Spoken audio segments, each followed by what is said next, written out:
Kembali lagi bersama channel kita semua. Jika Anda suka, jangan lupa komen, like dan subscribe, share juga bila Anda berkenan. Selamat membaca dan mendengarkan.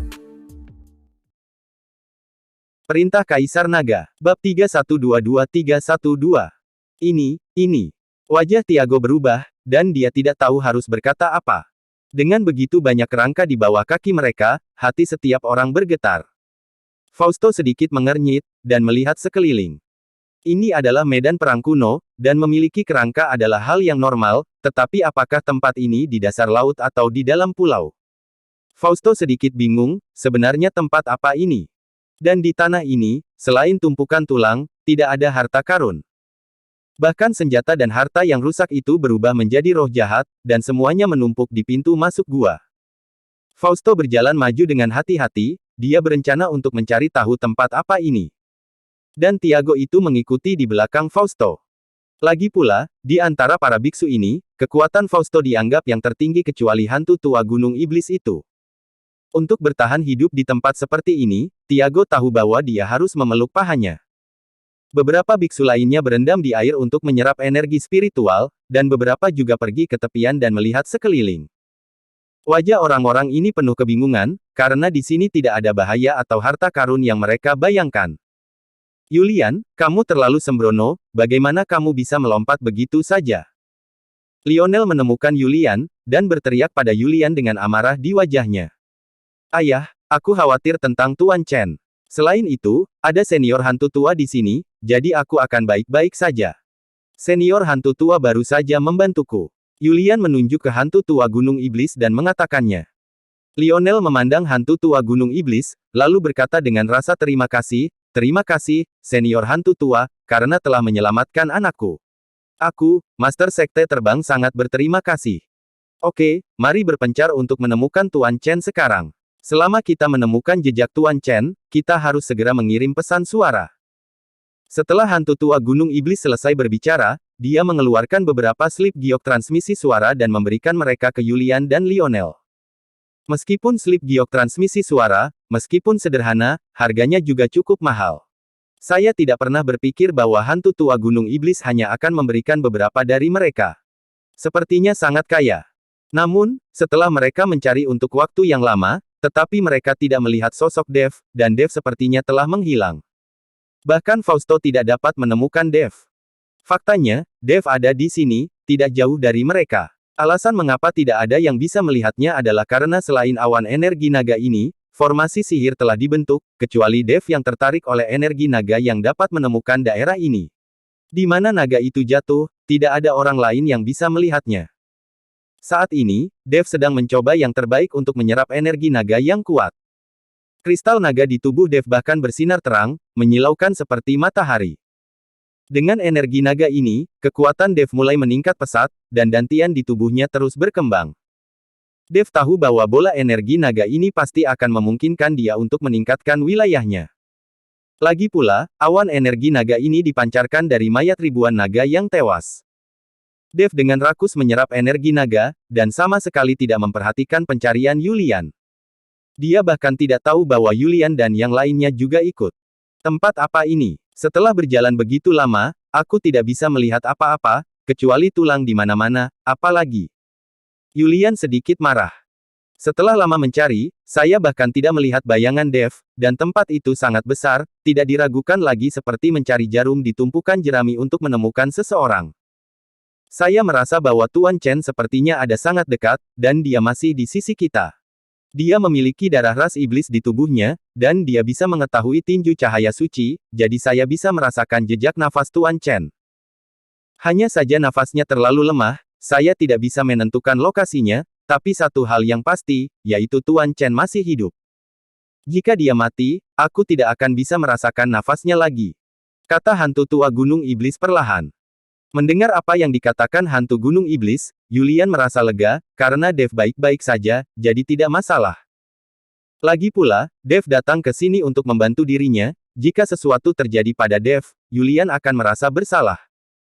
Sekarang tidak ada harta di sini, hanya mayat di mana-mana, dan ada larangan, tidak ada cara untuk terbang. Jika mereka tidak dapat menemukan jalan keluar, maka mereka akan terjebak di sini sampai mati. Untungnya, tidak ada roh jahat di sini, dan ada mata air spiritual yang dapat menyerap energi spiritual, sehingga tidak ada kerusuhan. Jika tidak, begitu banyak orang yang terjebak di sini akan kacau balau. 3 hari kemudian, Dev diam-diam melahap jejak terakhir energi naga. Meskipun Dev telah menyerap energi spiritual dan kekuatannya terus meningkat, wilayahnya masih berada di peringkat kelima dari alam tubuh komposit. Dev tidak terburu-buru. Ini adalah penindasan yang disengaja oleh Dev. Pada saat ini, dia telah mencapai puncak peringkat kelima dari alam tubuh komposit. Selama dia membutuhkan, dia dapat meningkatkan ke peringkat ke-6 atau bahkan peringkat ke-7 dari alam tubuh komposit kapan saja. Karena kristal naga, energi naga disimpan dalam kristal naga, jadi alam Dev tampaknya tidak meningkat, tetapi kekuatannya meningkat pesat. Apakah kamu sengaja menekan wilayahmu? Pria parubaya itu menatap Dev dan bertanya perlahan. Saya hanya tidak ingin terlalu terekspos. Saya datang ke sini dengan kondisi alam tubuh komposit tingkat 5. Jika saya tiba-tiba naik ke tingkat ke-6 atau bahkan tingkat ke-7 dari alam komposit, saya yakin beberapa orang akan penasaran dengan apa yang saya dapatkan di sini. Jika ini terjadi, maka saya akan menjadi sasaran serangan semua orang. Kata Dev sambil tersenyum tipis. Ya, kamu memang pemberani dan banyak akal. Kamu hanya butuh 3 hari untuk menyerap aura sebesar itu. Memang bisa dikatakan bahwa klan nagaku sangat akan segera bangkit. Di sana, itu adalah hadiahmu. Setelah pria parubaya selesai berbicara, dia berbalik dan menunjuk ke arah mata air spiritual. Dev bangun, tetapi melihat banyak biksu di sekitar, termasuk penatua hantu Gunung Iblis dan Yulian. Dev telah berlatih, jadi dia tidak tahu tentang kedatangan orang-orang ini. Sekarang dia sedikit terkejut melihat begitu banyak orang di sekitarnya. Mungkinkah orang-orang ini selalu berada di sisi saya ketika saya sedang berlatih? Dev sangat ragu, mengapa orang-orang ini tampaknya tidak dapat melihat dirinya padahal begitu dekat. Seolah melihat keraguan Dev, pria parubaya itu tersenyum dan berkata, apakah orang-orang ini temanmu? Mereka sudah mencarimu selama beberapa hari, tetapi tidak mungkin mereka melihatmu. Mereka tidak bisa melihat saya. Dev bertanya dengan rasa ingin tahu. Formasi sihir hantu. Pria parubaya itu tertawa terbahak-bahak ketika mendengarnya. Bagaimana saya bisa menggunakan formasi sihir pediatrik, dan itu hanya tipuan untuk menipu orang? Itu ditutup-tutupi. Ini teknik ruang spasial, meskipun Anda dan orang-orang ini berada di ruang yang sama pada waktu yang sama, mereka tidak berada di dimensi yang sama. Sehingga, meskipun mereka dapat merasakan napas Anda, tetapi mereka tidak dapat melihat Anda. Formasi ini mempesona mata, juga mempesona pikiran, dan mereka benar-benar tidak bisa melihatmu. Penjelasan pria parubaya itu langsung mengingatkan Dev pada alam rahasia di dunia sekuler, dan alam rahasia itu digunakan oleh Yang Abadi. Dikembangkan dengan teknik formasi sihir bayangan. Senior, keterampilan ruang spasialmu sangat kuat. Dev menyanjungnya, mengatakan bahwa senior klan naga di depannya pasti setingkat naga peri. Melihat Dev membual tentang dirinya sendiri, pria parubaya itu tersenyum kecut, berhenti menyanjungku. Ini adalah sihir ruang spasial tingkat terendah. Sihir tingkat tinggi yang sebenarnya dapat membuka dunia, dan bahkan menciptakan dunia baru. Aku hanya mengubah area kecil ini ke dimensi lain, sehingga orang tidak dapat melihat kita. Itu bukan hal yang istimewa. Ketika kamu semakin kuat, kamu akan mengerti apa yang benar-benar kuat. Dev juga sedikit malu setelah mendengar kata-kata pria parubaya itu. Lagi pula, kekuatannya saat ini sebanding dengan semut di mata sosok setingkat peri, tidak ada bedanya. Namun, hati Dev sedikit melonjak ketika dia berpikir untuk bisa membuka dunia dan bahkan menciptakan dunia setelah menjadi kuat. Jika dia benar-benar bisa sekuat itu, maka dia akan menciptakan dunia di mana dia bisa membawa semua wanita ke sekelilingnya. Di dunia itu, dia adalah tuannya, dan tidak akan ada lagi hal-hal yang menyusahkan. Dia bisa bersenang-senang dengan wanitanya dengan ketenangan pikiran. Dev ini, otaknya cuma perempuan doang ya. Ichikiwir tiap hari. Tepat ketika Dev tenggelam dalam lamunannya, pria parubaya itu tersenyum dan berkata, berhentilah memikirkannya. Hal yang paling mendesak adalah Anda harus berlatih keras dan bercocok tanam dengan wanita sesedikit mungkin. Jangan berpikir bahwa menjadi abadi itu mudah. Kamu bisa melakukan apapun yang kamu mau ketika kamu menjadi abadi. Kamu tahu peri yang bisa membuka dunia dan menciptakan dunia, yang belum mengalami tempering ratusan ribu tahun. Mereka mencari kamu. Saya menemukan bahwa di antara pengunjung ini, tampaknya ada beberapa orang yang memusuhi Anda, dan dia ingin membunuh Anda. Pria parubaya itu berbicara tentang Fausto dan Tiago.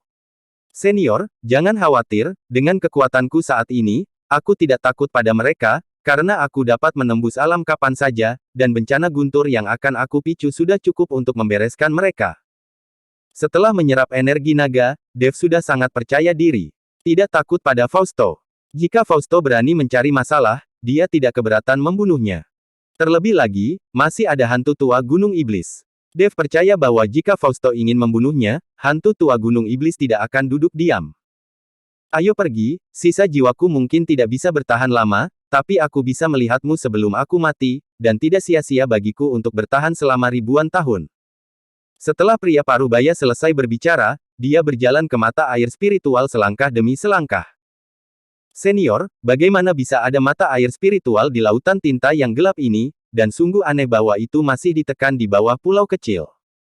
Dev juga masuk, tetapi melihat ini, Dev bertanya dengan curiga tentang mata air spiritual berwarna merah muda. Mata air spiritual. Pria parubaya itu terkejut sesaat, lalu melihat ke air merah muda, dan tidak bisa menahan senyum masam. Dari mana mata air spiritual ini? Itu dibentuk oleh darah yang mengalir keluar selama perang. Sekarang telah berubah menjadi merah muda karena waktu yang lama. Ini adalah darah segar, bukan semacam mata air spiritual. Dibentuk oleh darah. Dev melebarkan matanya dan langsung terpana. Melihat air laut berwarna merah muda di depannya, ternyata itu adalah darah. Saat ini, Dev membayangkan adegan tragis saat itu, cahaya pedang dan pedang, mantra beterbangan, dan berbagai senjata ajaib bertabrakan satu sama lain. Orang-orang terus berjatuhan, dan darah di tubuh mereka menyembur keluar. Perlahan, darah berkumpul dan menjadi mata air spiritual seperti sekarang. Apakah ini sungai darah yang sebenarnya? Dev dipenuhi dengan emosi. Mengetahui bahwa ini semua terbuat dari darah, ketika Dev berjalan di dalam air, dia menjadi sedikit berat. Pria parubaya itu perlahan menyelam ke dalam air. Melihat ini, Dev ragu sejenak, lalu menyelam juga. Di dalam air, Dev mengikuti di belakang pria parubaya itu. Saya tidak tahu berapa lama setelah menyelam, benda putih susu muncul di depan mata Dev. Dev melihat lebih dekat dan menemukan bahwa itu adalah telur yang sangat besar. Telur ini sangat besar, dan ada garis tak berujung di atasnya, memancarkan kekuatan ilahi yang menakutkan. Senior, hadiah yang ingin kamu berikan padaku adalah telur ini, kan? Dev menatap pria parubaya itu dengan curiga. Ya, ini hadiah yang kuberikan padamu. Apakah kamu tahu telur apa ini? Tanya pria parubaya itu. Dev menggelengkan kepalanya, lalu mendekati telur besar itu, ingin menjangkau dan menyentuhnya, lalu menggunakan indera spiritualnya untuk merasakan situasi di dalamnya. Melihat ini, wajah pria parubaya itu tiba-tiba berubah, dan dia buru-buru menarik kembali Dev. Bersambung.